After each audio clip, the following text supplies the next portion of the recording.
بسم اللہ الرحمن الرحیم۔ السلام علیکم ورحمۃ اللہ وبرکاتہ۔ ناظرین، ہمارے YouTube channel Islamic old stories میں خوش آمدید۔ ناظرین، آج ہم بات کریں گے فلسطین پر اسلام کی پہلی لشکر کشی کب ہوئی اور لشکر کو کس نے بھیجا۔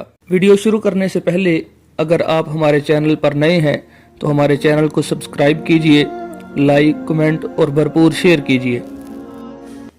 پچھلی ویڈیو میں ہمارے جو آخری الفاظ تھے وہ یہ تھے کہ حضرت عمر بن عاص رضی اللہ تعالیٰ عنہ نے حضرت عبداللہ بن عمر فاروق رضی اللہ تعالیٰ عنہ کو 1000 کا لشکر دے کر معلومات لینے کے لیے بھیجا۔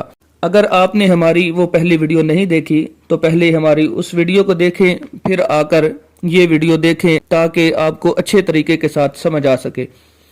حضرت عبداللہ بن عمر فاروق رضی اللہ تعالیٰ عنہ علم اپنے ہاتھ میں لیے ہوئے قوم بنی کلاب اور اہل طائف و ثقیف کے 1000 سواروں کو لے کر روانہ ہوئے۔ مسلمان ایک دن اور ایک رات چلتے رہے۔ صبح کے وقت انہوں نے گرد اٹھتے ہوئے دیکھی۔ ساتھیوں سے کہا کہ دور سے جو غبار اٹھتا ہوا نظر آ رہا ہے اس سے یہ گمان ہوتا ہے کہ یہ دشمن کے لشکر کا تلیہ ہے۔ تلیہ سے مراد یہ ہوتا ہے کہ لشکر نے اپنے چند سواروں کو یا چند ہزار سواروں کو ہر اول دستہ یعنی کہ پہلے بیچ دیا ہو تاکہ وہ دستہ ہمارے لیے معلومات لے کر آ سکے۔ حضرت عبداللہ بن عمر فاروق رضی اللہ تعالیٰ عنہ نے لشکر کو توقف کرنے کا حکم دیا۔ کچھ پرجوش مجاہدوں نے عرض کیا کہ اگر آپ اجازت دیں تو ہم جا کر دیکھ آئیں کہ یہ غبار کیسا ہے۔ آپ نے فرمایا کہ اس وقت ہمارا ایک دوسرے سے جدا ہونا مناسب نہیں، لہٰذا اسی مقام پر ٹھہرے رہو۔ تھوڑی دیر میں دور سے نظر آنے والا غبار بالکل قریب ہو گیا۔ مسلمانوں نے دیکھا کہ رومی لشکر نمودار ہوا ہے۔ یہ لشکر 10,000 کی تعداد میں تھا جس کو رومی سردار ربیس نے بطور تلیہ بھیجا تھا۔ جب رومی لشکر قریب آیا تو حضرت عبداللہ بن عمر فاروق رضی اللہ تعالی عنہما نے ساتھیوں سے کہا کہ اے توحید و رسالت کے متوالو، یہ لشکر ہم پر حملہ کرنے آ رہا ہے، لہٰذا ان کو مہلت نہ دو، اللہ تعالیٰ تم کو غالب و فتح مند کرے گا، دشمنوں پر ٹوٹ پڑو۔ حضرت عبداللہ بن عمر فاروق رضی اللہ تعالیٰ عنہ کے جوش دلانے پر اسلامی لشکر کے مجاہدوں نے نعرہ تکبیر، اللہ اکبر اور کلمہ طیبہ لا الہ الا اللہ محمد الرسول اللہ کو بیک آواز اسی طرح کہا کہ تکبیر و تحلیل کی صدائے بلند سے صحرا اور پہاڑ گونج اٹھے۔ دشمنوں پر ایک خوف طاری ہوا۔ وہ متحیر ہو کر سوچ رہے تھے، حیران ہو کر سوچ رہے تھے کہ یہ کیا آواز ہے۔ اسی وقت اسلامی لشکر کے شیر رومی لشکر کے گیدڑوں پر ٹوٹ پڑے۔ سب سے پہلے حضرت اکرمہ بن ابی جہل اور حضرت سہیل بن عمر رضی اللہ تعالیٰ عنہما نے حملہ کیا۔ ان کے بعد حضرت دھاک بن ابی سفیان اپنے ساتھیوں کے ساتھ للکارتے ہوئے حملہ آور ہوئے۔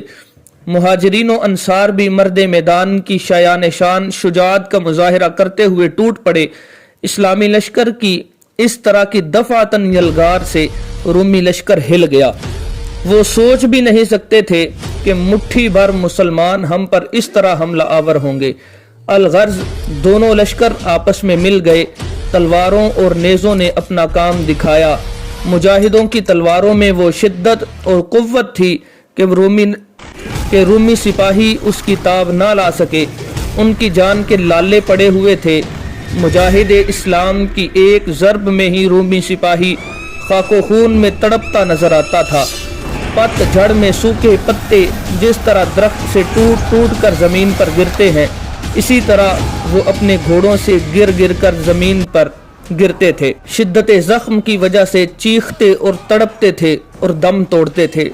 حضرت عبداللہ بن عمر فاروق اعظم رضی اللہ تعالیٰ عنہما رومیوں کے ساتھ بڑی دلیری سے مصروف جنگ تھے کہ ایک بڑے ڈیل ڈول کا رومی سوار جو رومی لشکر کا اہم رکن تھا، وہ اپنے گھوڑے کو گرداوے دے رہا تھا، ادھر ادھر گھما رہا تھا اور اپنے ساتھیوں کو اکساتا اور ابھارتا تھا، حالانکہ وہ خود گھبرایا ہوا تھا۔ اس کے چہرے سے خوف و ڈر کے اثرات نمایاں تھے۔ وہ حضرت عبداللہ بن عمر فاروق رضی اللہ تعالیٰ عنہما پر آ پڑا۔